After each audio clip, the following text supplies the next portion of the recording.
मन मंदिरा गजर भक्तीचा.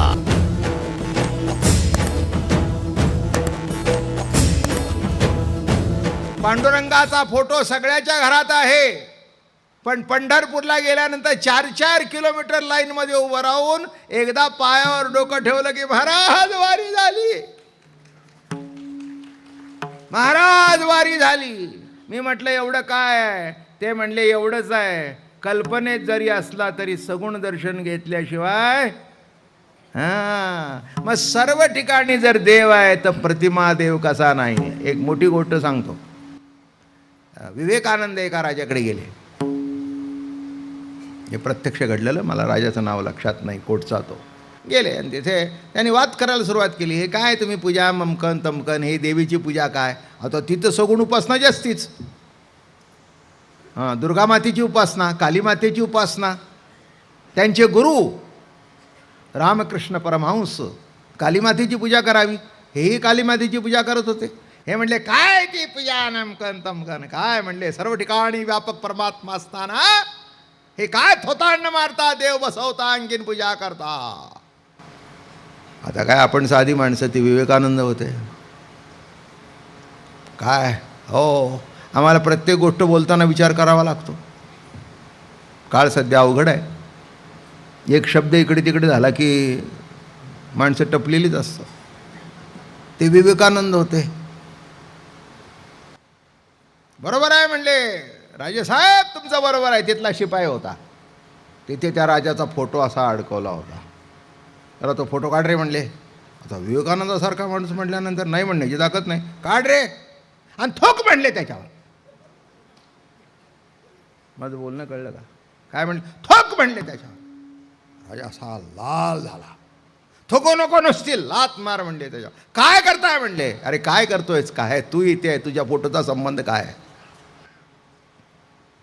तुला तर धक्का लावला नाही ना, तुझ्यावर तरी कोणी थुंकलं नाही ना, तुला तर कोणी लात मारली नाही ना. हे फोटोला आहे, पण म्हणला माझा आहे. म्हटलं मरक्या राजा, तुझ्या जर फोटोची इतकी किंमत तर अनंत कोट ब्रह्मांड नायक कर्तुम अकर्तुम अन्यथा कर्तुम, ज्या परमात्म्याची शक्ती आहे. एवढे मोठे ज्ञानीन कशाला प्रतिमेचा नाद पाहिजे? कशाला पंढरंगाच्या दर्शनाचा लाभ पाहिजे? इथेच तर कळत नाही. हेच तर भानगड आहे. याचा अर्थ कळला का? कितीही निर्गुणाची प्रतीती असली तरी सगुणाशिवाय तृप्ती नाही. सावळे परब्रह्मावडे आजीवा, मने मन राणीवा घर केले, काय करू गे माये. किती गोडो. काय करू गे माये. काय ग सध्या तू अगदी वेड्याविषयासारखी करतीस? काय झालं तुला? बोलण्यात लक्ष नाही. आम्ही आपलं बोलत असतो, तू अशीच बघत असतीस. काय झालं तुला? काय अभ्यासात लक्ष नाही, काय नाही. मग ती म्हणते सखी आहेस तू माझी, कोणाचा नाद लागला तुला? तसं ज्ञानेश्वर महाराज सुद्धा असेच उदास दिसू लागले. निवृत्तीनाथाने विचारलं काय भानगड आहे माऊली? ते म्हणले काही भानगड नाही, सावळे परब्रह्म आवडे आजीवा. सावळा जो परब्रह्म पांडुरंग आहे त्याचा नाद लागला. अहो असा कसा नाद लागला? एवढे ज्ञानी, मन आवरता येत नाही का? मन आवरता येत नाही का? आवरता आलं असतं ते मन असतं का? जे आवरता येत नाही तेच मन. काय करू गे माये. अगं माय काय करू ग. मी पुष्कळ ठरवते की त्याचं स्मरण करायचं नाही, पण त्याचं विस्मरणच होत नाही. म्हणून स्मरण करण्याचा सुद्धा प्रश्न उद्भवत नाही. मी नेहमी सांगत असतो, इथले माणसं माझं ऐकून मला उत्तर देतात. काय म्हटलं कसं काय? काय आठवण बिठवण आहे का? महाराज अहो तुमचा विसरच नाही तर आठवणीचा प्रश्न कुठून? बरं झालं एवढं जरी कळलं. जिथे श्रद्धा आहे तिथे प्रेम आहे, तिथे स्मरण हा सुद्धा प्रश्न नसतो. विस्मरण असेल तर स्मरण आहे, विस्मरणच नाही तर तिथे स्मरण असण्याचा प्रश्न नाही. प्रत्येक क्षणाक्षणाला हरिविण शून्य शेजारू गे माये. म्हणून लक्षात ठेवा, कसा प्रतिमेत देव नाही. सर्व ठिकाणी जर देव आहे तर प्रतिमेत देव नाही. कसा सांगतोस? तुकाराम महाराजांनी खडा सवाल विचारला. अवघे ब्रह्मरूप रीता नाही ठाव, प्रतिमा तो देव कैसा नव्हे. एवढं कळल्यानंतर ठोक म्हणे त्या राजाच्या पाय धरले. म्हणले महाराज चुकलं माझं, मला कळलं नाही, आता निंदा करू नकोस म्हणले प्रतिमेची.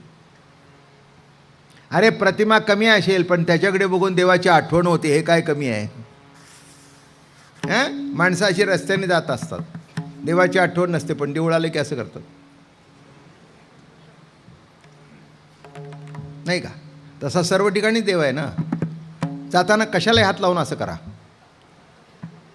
गाढवाला असं करा, डुक्कराला असं करा, घोडागाडी आला असं करा, रिक्षा आला असं करा, बाई आल्या असं करा, जोड्याने हाणील. तिला तत्वज्ञान सांगा, असं करा. काय हो काय करताय? अवघे ब्रह्मरूप. ते म्हणले थांब मेला तुला दाखवते. खाडकन मारली. ते म्हणले काय? अवघे ब्रह्मरूप. माझं बोलणं कळलं का? सर्व ठिकाणी परमात्मा ही प्रतीती असावी, पण दर्शनाकरता मंदिर असावं. सर्व ठिकाणी देवा ही प्रतीती असावी, पण सगळ्याला दर्शन गेलं. तुम्ही बघा आता, माझा प्रयोग करा ना. तुम्ही उद्या सकाळी काय करा, एक सत्कार्य करा. दगडूशेठ हलवाई गणपती दर्शन घ्या आणि तिथून उडून जे दिसेल ना त्याला असं करा.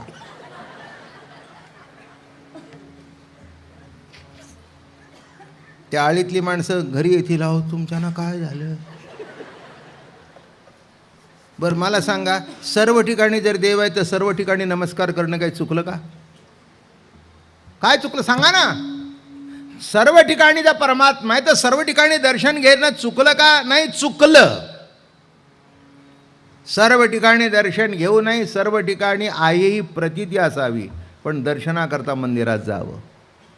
मग सर्व ठिकाणी देव आहे, मूर्तीमध्ये सुद्धा देव आहेच. म्हणून वाद करू नका आणि कुणाच्या परमार्थाला कमी लेखू नका. हे मी मान्य करीन की मूर्ती एवढा देव नाही, पण मूर्तीत देव नाही असं म्हणता येणार. म्हणून महाराज म्हणाले प्रतिमा तो देव कैसा नव्हे. कसं म्हणतोस प्रतिमा देव नाही? अरे निश्चितच आहे. पुढे म्हणतात नाही भावतया सांगावे ते किती. ज्याला भाव नाही त्याला किती सांगावं काही फरक पडत नाही. तो म्हणतो ठॅट ठॅट हे असला पण देव, we don't believe in God. इंग्लिशमध्ये बोललं म्हणजे काही फरक पडला काय? ब्रिंजॉल म्हणजे वांगच आणि वांग म्हणजे वांगच. काही फरक पडतो काय? एवढा फरक काय? हां, परवा आमच्याकडे गंमत चालली होती. मी आता तामिळनाडूतून आलो. ते कोलम वॉटर होतं, चांगला वास येत होता. आता तिकडची मंडळी इंग्रजी बोलला आणि मला म्हणले काय? म्हटलं ओड कोलन. ते म्हणले उच्चार काय? म्हटलं फ्रेंच उच्चार आहे, ओड कोलन. ओडोकोलन घाटी, ओड कोलन. आता ओढ कोलन म्हटलं काय? ओढ कोलन नाही, कारण कोलन ओढून घेतलं काय? शेवटी तो वास तो वासच, त्याचा सुवास तो सुवासच, त्याचा आनंद तो आनंदात. त्याच्यात काय फरक पडणार आहे का? पाणी म्हटलं तरी समाधानच, वॉटर म्हटलं तरी समाधानच, नीर म्हटलं तरी समाधानच, जल म्हटलं तरी समाधानच. काहीही नावाने हाक मारा, कारण तत्वता समाधान देणं हेच पाण्याचं लक्षण आहे. तसं नीट लक्षात घ्या. महाराज म्हणाले कशाला वाद घालतो? नाही भावतया सांगावे ती किती. कशाला सांगतोस? म्हणले नादी लागू नकोस. आपुला आल्या मती पाखा, हे पाखांडी आहेत म्हणाले. पाखांड्यांच्या नादी लागू नका. एक मी तुम्हाला सांगतो, आपल्या श्रद्धेबद्दल, आपल्या प्रेमाबद्दल, आपल्या वारीबद्दल कोणाशी कधी चर्चा करू नका. एक सांगतो मी तुम्हाला, तुम्हाला जर शेवटपर्यंत, शेवटच्या श्वासापर्यंत पांडुरंगाची भक्ती टिकायची असेल तर कोणाशी चर्चा करू नका. नवरा म्हणला तरी करू नका, बायको म्हणली तरी करू नका. त्यांना सांगावं आमची श्रद्धा आमच्या हृदयात आहे. ती श्रद्धा तुमच्या चर्चेतून आम्हाला तपासून घ्यायची नाही. दृष्टांत सांगू का? साखर गोड आहे, तुमच्या जिभेने चाखू का माझ्या जिभेने चाखू? काय तुम्ही म्हणलं म्हणजे गोड नाही, तुमच्या जिभेने चाखणार नाही, माझ्या जिभेने चाखल्यानंतर मला गोड लागते, तुम्हाला कसे लागते ते बघा. एक म्हणला गोड लागत नाही, मग मीठ असेल तुझं बघून घे. नाही तर तुला ताप तरी आला असेल तेव्हा गोड आहे ते बघा. जेव्हा ताप येतो की नाही तेव्हा कसं लागतं सगळ्यांना माहिती आहे. मला माहिती आहे, एकदा आमच्या घरामध्ये मला ताप आला, भरपूर ताप आला, तोंड कडू कडू कडू झालं आणि जरा मला ते केशर बिशर घातलेलं दूध आवडतं, मग काढून दिलं. आता आजारी पडले, जरा काहीतरी मनू आजारी. हे सध्याच्या काळात कोणाला माहितीसुद्धा नाही मनू आजारी. कोटचा तो मनू गेला, वैकुंठवासी झाला. पूर्वीच्या काळामध्ये ते मनू आजारी, मग आई जवळ बसते, पिस्ते देते, अमकं देते, ते सगळा जमाना संपला. आला का, मग दिलं मी म्हटलं नंतर काय तुम्हाला कळतंय की नाही किती कसं काय दूध दिलं आहे. आमच्या घरातल्याने चाकलं, नाही म्हणलं चांगलं आहे. म्हटलं चांगलं आहे, मग मला काय झालं. अहो तापाने तुमची जीभ कडू झाली आहे, तसं नको तो ताप तुमच्या अंगात शिरला आणि आमची पंढरीची वारी तुम्हाला जर कडू लागली तर त्याला आम्ही काय करावं. आमचा देव जर तुम्हाला कडू लागला तर काय करावं. आमची सगुण उपासना तुम्हाला जर कडू लागली तर त्याला आम्ही काय करावं. मन मंदिरा गजर भक्तीचा.